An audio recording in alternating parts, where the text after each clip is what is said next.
Hemos llegado al fin. Hemos llegado al fin del primer libro de Samuel.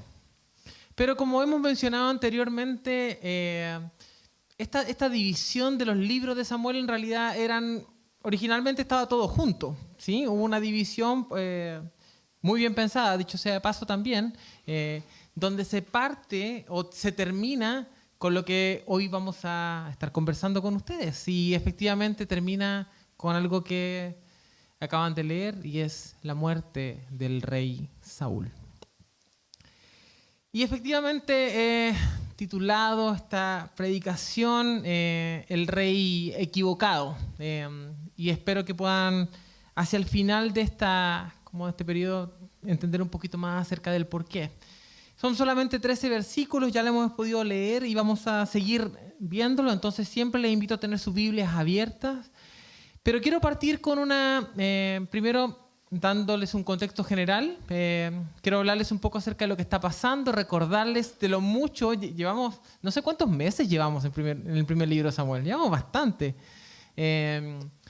Y vamos a dividir esta predicación en 3 partes. La primera es el asesinato del ungido de Dios. La segunda parte, las consecuencias de haber dejado al verdadero rey. La tercera parte son los últimos valientes. Y ahí está la división. Van a ver también los versículos, así que espero que puedan seguirlo de manera sencilla. Y antes de explicarle el contexto, quiero darles una noticia que para ustedes puede ser un poco chocante. Y tiene que ver con estas imágenes que tengo acá. Hermanos, el viejo pascuero no existe. El ratón Pérez o el hada de los dientes, depende, para algunos va a resultar chocante, tampoco existe. Veo las caras de tristeza de algunos están guardando los dientes, es como su última esperanza, como guardar oro, ¿verdad? Y no me voy a meter con Superman, yo sé que voy a herir algunas sensibilidades y también está el chupacabras ahí, para que no tengan miedo ahí si tienen gatos, perros, chupacabras también es un mito, una leyenda. Y les muestro estas imágenes y creo que me sirven para mostrarles un poquito porque todos estos personajes de alguna manera se erigen para de alguna manera poner cierto grado de esperanza. Los niños, se nos ha convencido a los niños de que el viejo pascuero es quien... Hay muchas cosas que pasaron en mi infancia en Navidad, algunas traumáticas que no quiero traer a ustedes, pero me hacían salir a ver porque alguien estaba afuera y cuando yo llegaba estaban los regalos y me lo había perdido nuevamente. Quizás alguno de ustedes ha hecho esa travesura con sus niños, para reírse en realidad de los niños, pero ahí está presente. Guardaba mis dientes ahí también. Pero mi punto es que estos personajes sirven de alguna manera para suplir cierto grado de esperanza, aunque entendamos como adultos que no existen, porque entendemos que no existen, ¿verdad? Efectivamente no es Santa Claus o el viejo pascuero, como lo decimos acá en Chile, descubrí hace poco solamente en Chile se le dice viejo pascuero. No es el que llena de regalos el árbol en Navidad. No es el ratón Pérez el que pone el dinero. Y efectivamente creo que este capítulo nos habla de diferentes maneras acerca de cómo nosotros ponemos nuestra esperanza en personajes, líderes, ideas, sueños, anhelos, pero que no son capaces de sostener lo que representan. Y eso puede traer para nosotros cierto grado de decepción. Y efectivamente por eso he querido compartirles acerca de esto, compartirles acerca de el rey equivocado. Pero antes de eso, permítanme volver un poquito a la historia para contarles de que el libro de Samuel, el primer libro de Samuel, es precisamente una transición, ¿verdad? Antes de Samuel venían los jueces. Y los jueces eran estos jefes valientes que se levantaban y derrotaban a algún pueblo enemigo. Y a partir de eso había cierto grado de paz en Israel. Pero siempre estaba un sacerdote, un profeta o el mismo juez al que el pueblo podía recurrir en busca de la justicia. Y este libro de Samuel nos muestra la transición desde esta época de los jueces, pasando por Samuel, hasta el primer rey de Israel, que es el rey Saúl. El tipo de gobierno cambia completamente. Pasamos de jueces a reyes. Y hay 3 protagonistas, pero que son secundarios, que son Samuel, son Saúl y David. ¿Y por qué digo secundarios? Porque el principal está muy claro en cada uno de los capítulos. El principal sigue siendo el plan divino, el plan de Dios.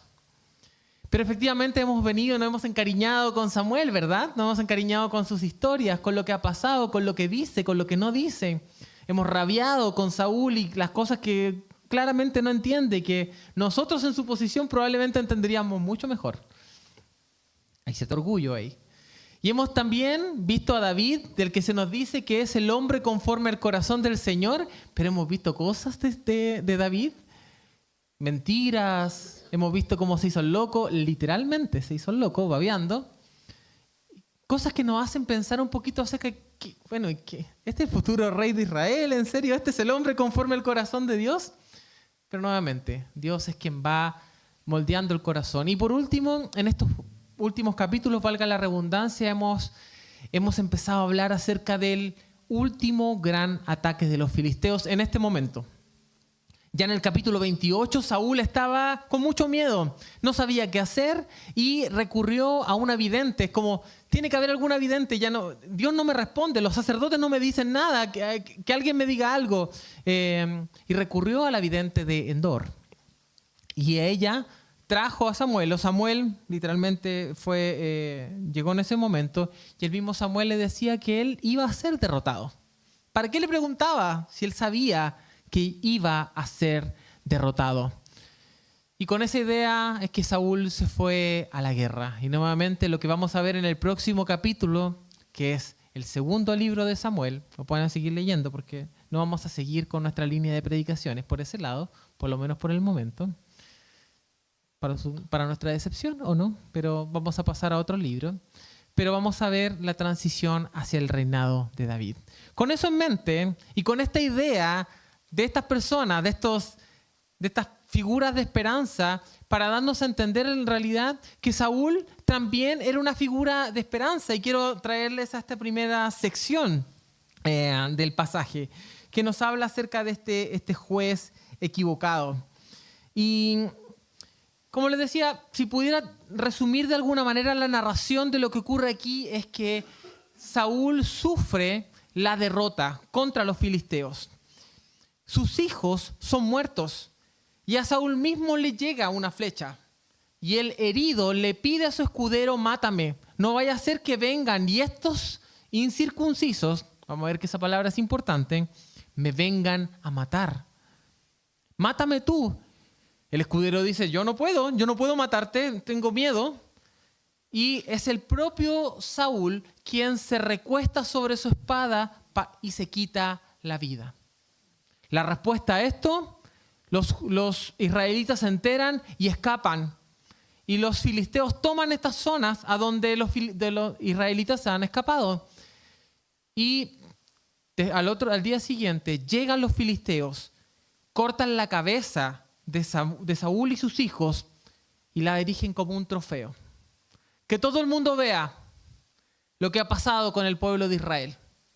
Que todo el mundo vea, y los cuerpos los ponen en un muro, que es el muro de Bet-San, y en ese lugar para que todos los filisteos puedan ver que ellos han derrotado a eso. Pero no ellos, sus ídolos. Nuestros ídolos han derrotado a los israelitas. Nuestro Dios es más poderoso que el Dios de ellos, dicen al final. Y hacia el final de nuestro relato vamos a ver unos valientes, los valientes de Jabes Galat, que fueron a recuperar esos cuerpos. Pero centrados en eso y teniendo esta idea de la narrativa completa, quiero invitarles a pensar en algunos de estos elementos. Y efectivamente, ¿por qué Israel es derrotado? Y esto es una derrota radical. Lo que está ocurriendo con Israel es sumamente grave. No solamente el ejército es derrotado, los mismos hijos del rey son derrotados y son muertos. Y el mismo rey termina muerto. Es la peor derrota de Israel en mucho, mucho, mucho tiempo. Desde la época de jueces, que no se había visto una derrota tan grande para los israelitas. Y es porque de alguna manera, y vamos a ver el pecado presente en este rey, que es un rey equivocado, que es un rey como el viejo Pascuero, que es un rey como el ratón Pérez, donde de alguna manera el pueblo de Israel ha depositado su esperanza última, pensando que es el reinado del rey Saúl el que va a traernos libertad. Y Saúl ha empezado a abrazar esa idea de decir, sí, son mis buenas ideas, es mi ejército. Pero Saúl olvidó, y ese es el pecado de Saúl, olvidó que quien lo puso ahí era su arma secreta. El reinado de Israel y la nación de Israel no descansan en su rey, descansan en su Señor. Era el Señor el que le traía la victoria sobre las batallas. Entonces sale Saúl a la última batalla a la que fue forzado porque están los filisteos atacándolo y sale sin su arma secreta sobre la que le ha dado la victoria, que es la misma presencia de Dios. La derrota estaba asegurada. Dios no iba a estar ahí. Dios no iba a ser el que liberara nuevamente a los israelitas. Pero seguía la figura del rey, seguía esta figura de este hombre que podía traerles libertad, pero que no podía con el peso de esas expectativas.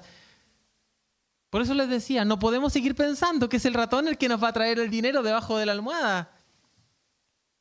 De esa manera, y de manera tan ilusa de alguna forma, es como los israelitas podían pensar, y nosotros podemos pensar que es un hombre, que es una expectativa, que es un sueño, que es un anhelo el que va a traer el cumplimiento de nuestros deseos, que nos va a traer la victoria.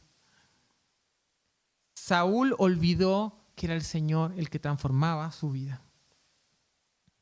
Entonces vamos a ver lo que ocurre, y efectivamente Israel mismo sufre las consecuencias de tener al rey equivocado. No porque Saúl deje de ser el ungido de Dios, es el mismo Señor el que pone a Saúl en ese lugar. Pero es Saúl quien se olvidó de quién lo había puesto ahí. Pero si ustedes se fijan acá, y hay algo bien interesante que tiene que ver con algo que marqué en negrita ahí.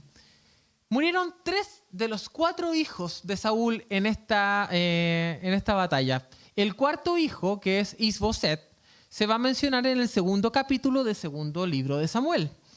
Pero acá mueren los 3, pero muere uno que de alguna manera en cada referencia del primer libro de Samuel nos provoca ternura. Muere Jonatán. El amigo de David, el que lo protegió, el que se despojó de sus ropas reales y lo protegió de su papá que lo estaba persiguiendo, él también muere. Y es necesario que hablemos un poco también acerca de eso. Que hablemos un poco acerca de la muerte de los inocentes. Y es que una de las cosas que puede pasarnos a nosotros es pensar, ¿por qué Jonatán tiene que sufrir las consecuencias de tener un papá como el que tiene, un papá que olvidó? Cuando al parecer Jonatán sí tenía las cosas muy claras. No se dice mucho acerca de Abinadab o de Malquisúa, pero sí de Jonatán sabemos algunas cosas. Entonces, ¿por qué en esa misma batalla muere un hombre temeroso de Dios como Jonatán y muere un hombre que ha rechazado a Dios como Saúl? ¿Por qué los dos mueren en la misma batalla? Y respecto a esto que quería mencionarlo como la muerte de los inocentes, hemos de entender algo, hermanos. La Biblia dice que no hay ni siquiera un inocente.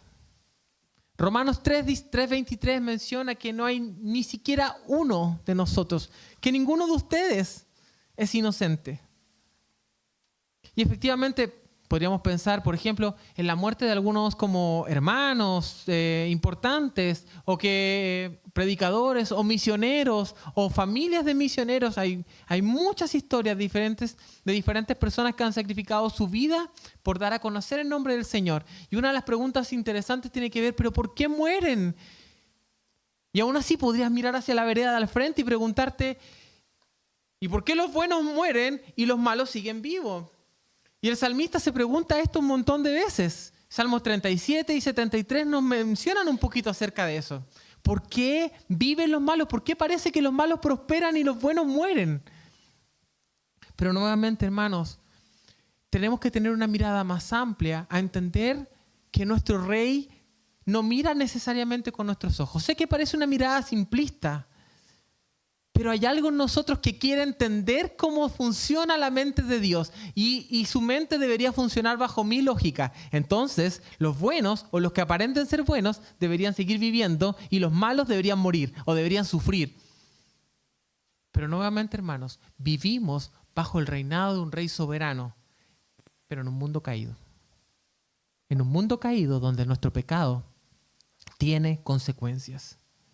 Pero que al margen de esta vida, y esta es nuestra esperanza, de que vivimos para un rey que no pertenece a este mundo y que el final de nuestra vida en esta tierra no representa el final de nuestra existencia, sino que solamente un continuará.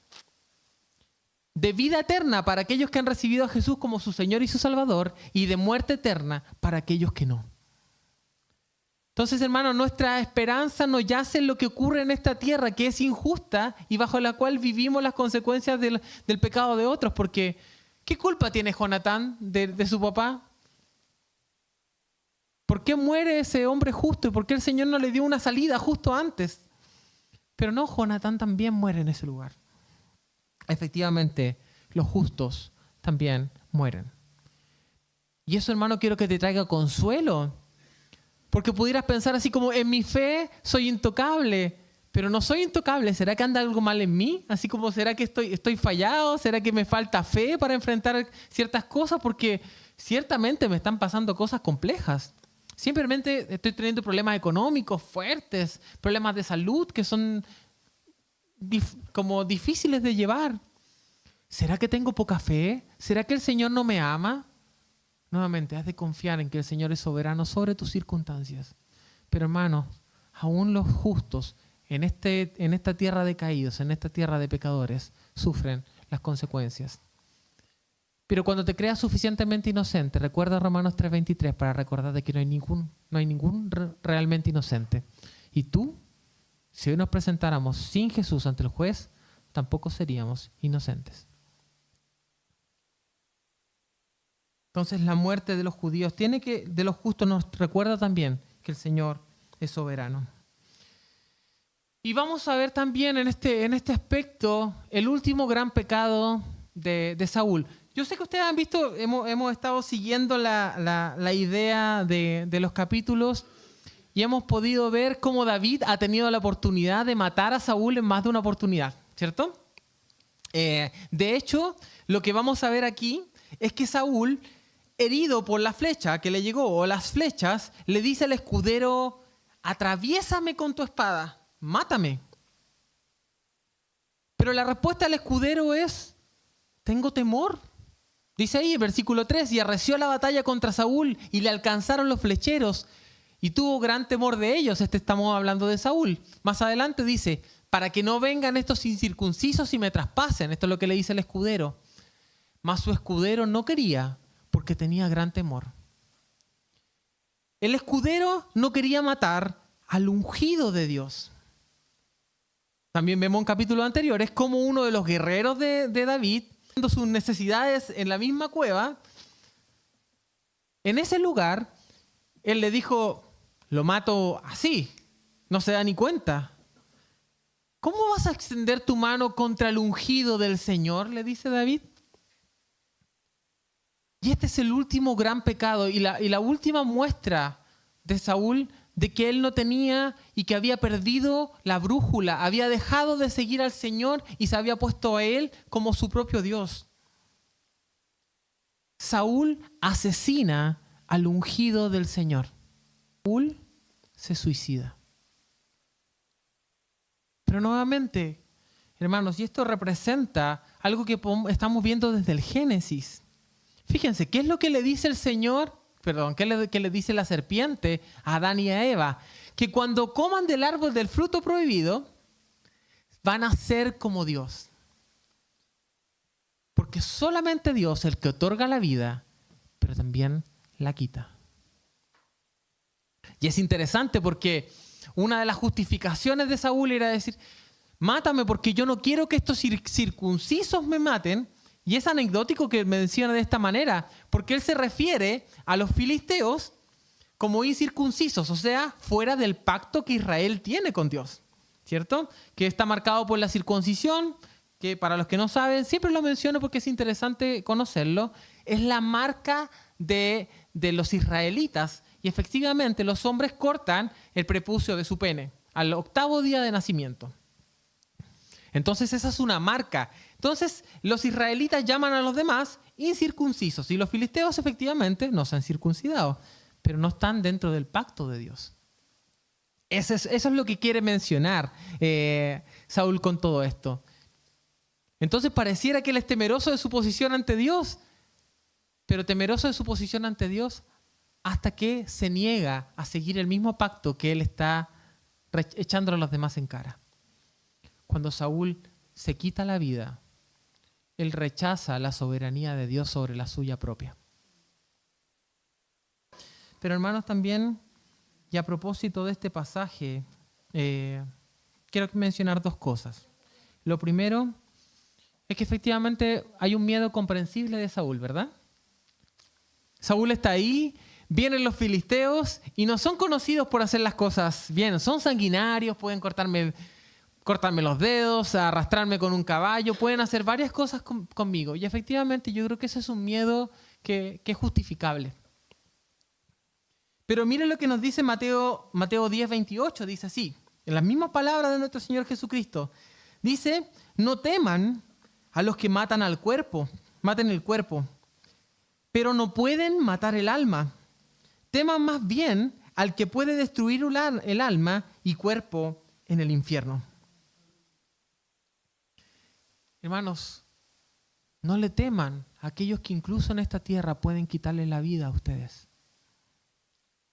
Nuestro temor está ante el verdadero Señor, que aún en nuestra muerte tiene la potestad para tomar nuestra alma y darnos vida nuevamente. El miedo a los hombres y el miedo a la aceptación de los demás estaba atacando a Saúl en medio de todo este tiempo. Pero hay algo que necesito mencionar también acerca del suicidio. Hermanos, durante esta semana hemos visto diferentes noticias para los que usan normalmente el metro. Durante solamente esta semana, 4 personas se lanzaron a las vías del metro. Entiendo que 2 de ellas fueron incluso el mismo día. Estas personas, para que encuentren sentido y propósito en el único Rey que puede salvarlos, en nuestro Rey Jesucristo. Hermanos, las personas a nuestro alrededor parecen bien, parecen que están en buenas condiciones, o incluso nosotros. Y pueden darse circunstancias bajo las cuales efectivamente tengamos problemas financieros graves y digamos, ¿cómo puedo seguir haciendo las cosas? O problemas de salud. Hay algo relacionado a la primavera también. Hay una relación ahí entre la primavera y la cantidad de suicidios. Y efectivamente, quiero mencionarles, hermanos, que las personas necesitan conocer de Jesucristo. Y esto tiene que llevarnos. Y si tú estás pasando por esto, no enjuicio las decisiones, pero te invito a traer luz a algo que efectivamente es el pecado. El pecado de ser Dios al momento de elegir quitarme la vida. Habla con alguien al respecto. Es necesario que tengas conversaciones con otras personas. El pecado habita en la oscuridad. Te invito a traer luz a ese escenario. Confía en el verdadero Rey. Efectivamente, no puedo ni comparar, pero la desilusión cuando tú entiendes que estos salvadores en realidad no existen. Pero lo único que existe es nuestro Señor Jesucristo. Hermanos, quiero llevarlos a un segundo punto dentro de esta exposición, y el segundo tiene que ver con hay consecuencias. Tener y poner al rey equivocado trae consecuencias. Y la primera de ellas tiene que ver efectivamente con que la muerte de Saúl provoca caos. Y dice, los de Israel que eran del otro lado del valle, del otro lado del Jordán, viendo que Israel había huido y que Saúl y sus hijos habían sido muertos, dejaron las ciudades y huyeron, y los filisteos vinieron y habitaron en ellos.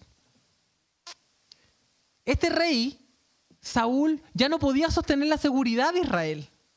Esta figura en la cual habían confiado ya no podía sostenerse. Este rey no podía sostener su reinado porque estaba muerto.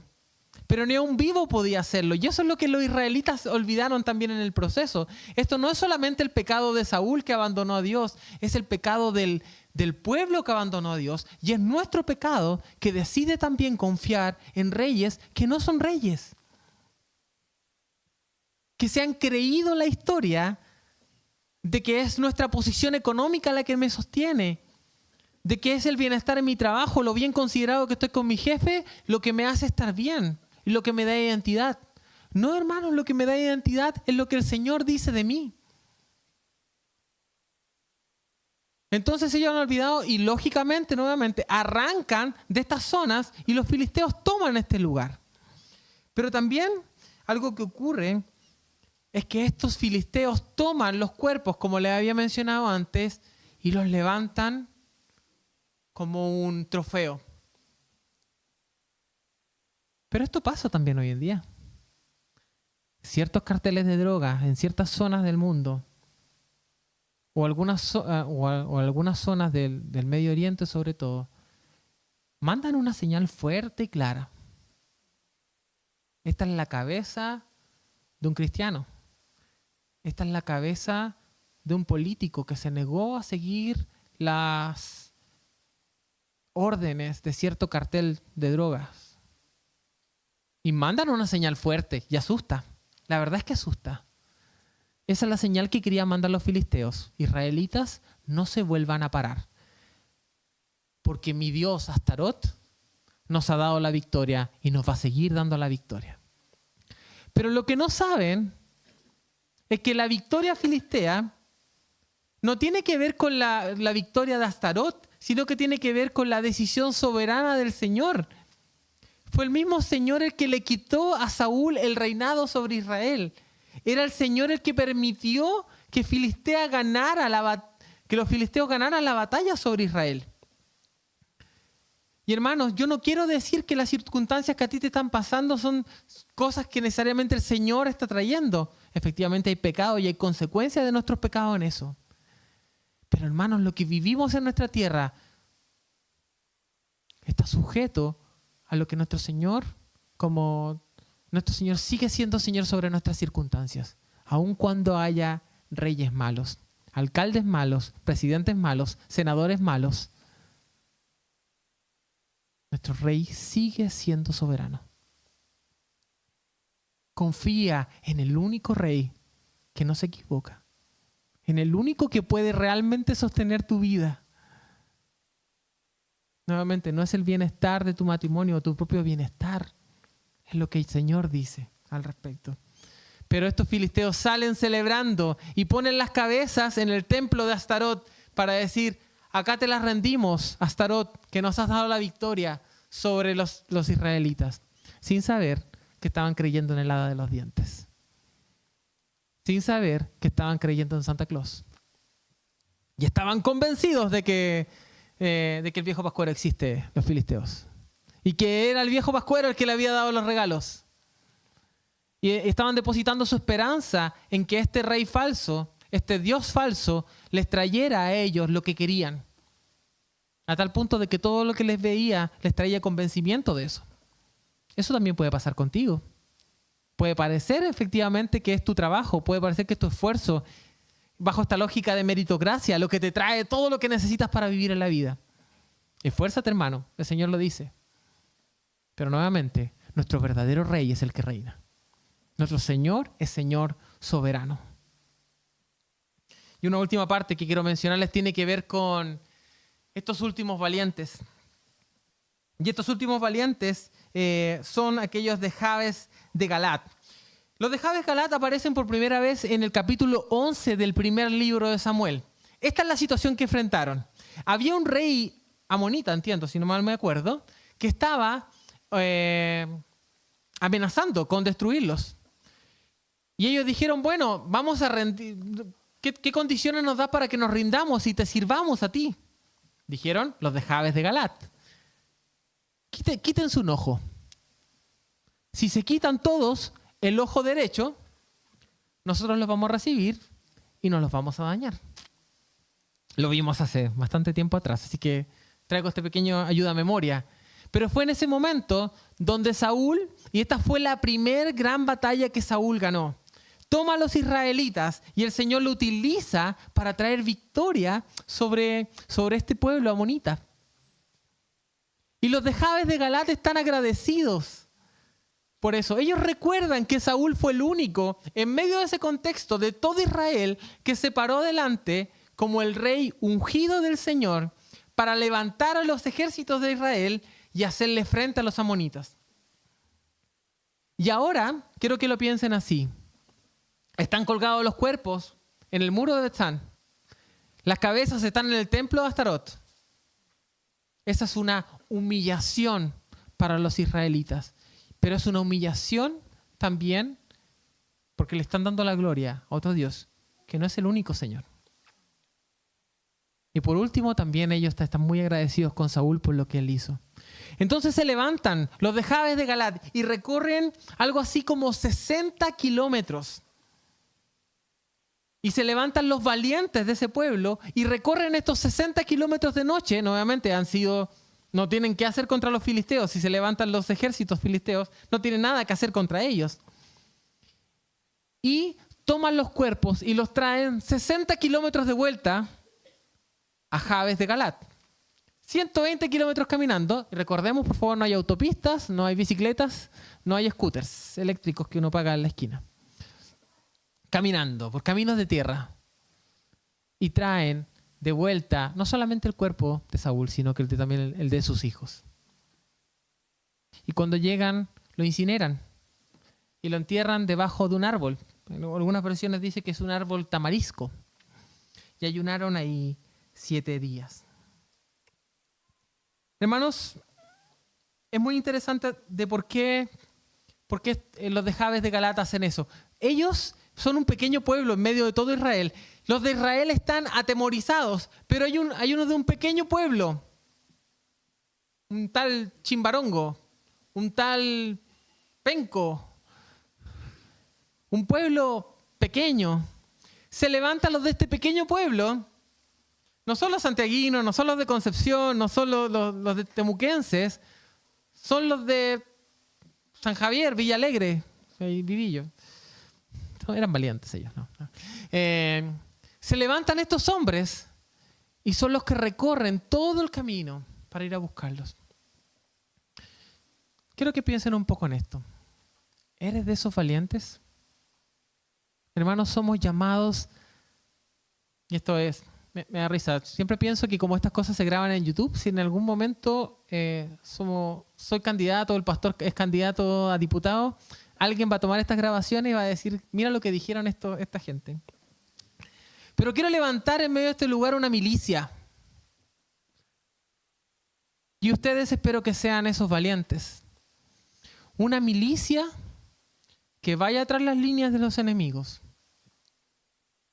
y traiga honra al único rey, a nuestro Señor, que ungió a Saúl. Hermanos, somos llamados a ser los de Jabes de Galaad, que cruzan las líneas para hacer lo correcto. Y eso va a traer para nosotros un gran riesgo. Diferentes riesgos. Lo que opine la gente, lo que vayan a decir de mí. Pero ustedes son llamados a ser los valientes servidores de un rey que es el verdadero rey, los verdaderos servidores, la milicia de Jabes de Galaad. Yo sé que algunos no estamos para caminar 60 kilómetros, pero en nuestros contextos el Señor nos ha puesto para sí poder hacerlo. Para traer de vuelta, en este caso ya no los cuerpos del rey y de sus hijos, sino que para traer de vuelta a aquellos que han de conocer a Jesús como su Señor y su Salvador. El Señor nos ha puesto como embajadores de un reino que no pertenece a este mundo. Y cuando llegan, ellos ayunan 7 días, reconociendo que el Señor es Señor. Estoy de luto ante ti, Señor. Estoy triste. Saúl ha muerto. Y algo muy interesante, aunque anecdótico, tiene que ver con ese árbol. Capítulos atrás, empezando el reino de Saúl, no sé si antes o después de la batalla, en ese mismo árbol, o debajo de un árbol de tamarisco en realidad, Saúl promete matar a David. Y en ese mismo árbol es donde es enterrado, muerto. Cuidado con nuestras palabras, hermanos. Pero nuevamente, confiamos en un Señor que es soberano. Permítanme traerle algunas conclusiones finales. Hermanos, seguir al rey equivocado lleva a la derrota y a la desesperanza. Confía en el Señor, que es realmente soberano. Confía en aquel que, aún muerto, puede darle vida a tu espíritu. Nuestra victoria o nuestra confianza, quiero que lo sepas, es en el verdadero Rey, en el que no se equivoca, en el que no comete errores, en el que realmente puede depositar nuestra esperanza, y en Él podemos estar bien. No bien en medio de este mundo, no quizás con todas las riquezas que quisieras tener, o con toda la salud que quisieras tener, o con el matrimonio que quisieras tener, o con las condiciones que quisieras tener, condiciones laborales o ser bien reconocido. No. Ante el Señor y el único soberano, estamos seguros porque Él es quien guarda nuestra vida, no solamente en medio de esta vida, sino que en la luz de la eternidad. Hermanos, les recuerdo también, cuando vean que el justo y el injusto pareciera que no hay mucha diferencia, ustedes sigan rindiéndole culto a nuestro Señor. Te invito a la obediencia y a la valentía y a ser agradecidos por lo que el Señor ha hecho en tu vida. Y ahora replica, porque el Señor te fue a buscar a un muro de Betzán cuando tú estabas muerto en tus delitos y pecados. Él te fue a buscar y te trajo de regreso a casa. Y ahora Él te invita a ti a ser parte de esa milicia, de ese pequeño ejército, de ese pequeño escuadrón que se levanta en Jabes de Galaad para hacer la diferencia. Esos somos, hermanos. Nuestra esperanza, propósito y vida eterna solo se encuentran en Cristo. Él es el verdadero Rey. En Él deposita tu esperanza. Permítanme orar. Nuestro buen Señor, doy gracias por tu amor hacia nosotros y por el espacio que tú nos das para conocer más de ti y de tu palabra. Gracias, Señor, porque no soy tan valiente, pero tú aún así te animas a usarme, Señor. Te animas a poner a tu Espíritu Santo en mí para hablar y para ser usado en tus manos, Señor. Te pido por mis hermanos, para que podamos ser juntos, Señor, temerosos de seguir al único y verdadero Rey. Sé, Señor, que pareciera que la pleitesía a líderes locales, a líderes políticos, es lo que debemos hacer para estar bien. Porque si hago la corrupción que me pide mi jefe, voy a seguir teniendo mi trabajo. Pero ayúdanos a confiar en el único verdadero Rey que está sobre cualquier autoridad que podamos tener en esta tierra. Ayúdanos a rendirte a ti, Señor, nuestros planes a tus planes perfectos. Y ayúdanos a ser aquellos valientes, Señor, que van tras las líneas enemigas y van a sacar a los muertos de ahí. Ayúdanos, mi Dios, para que este lugar se llene mi Dios, de aquellos que han sido rescatados, para tu gloria y para tu honra, porque tú eres el verdadero Rey. Que toda la honra y la gloria sean para ti. En el nombre de tu Hijo, nuestro Señor Jesucristo. Amén y amén.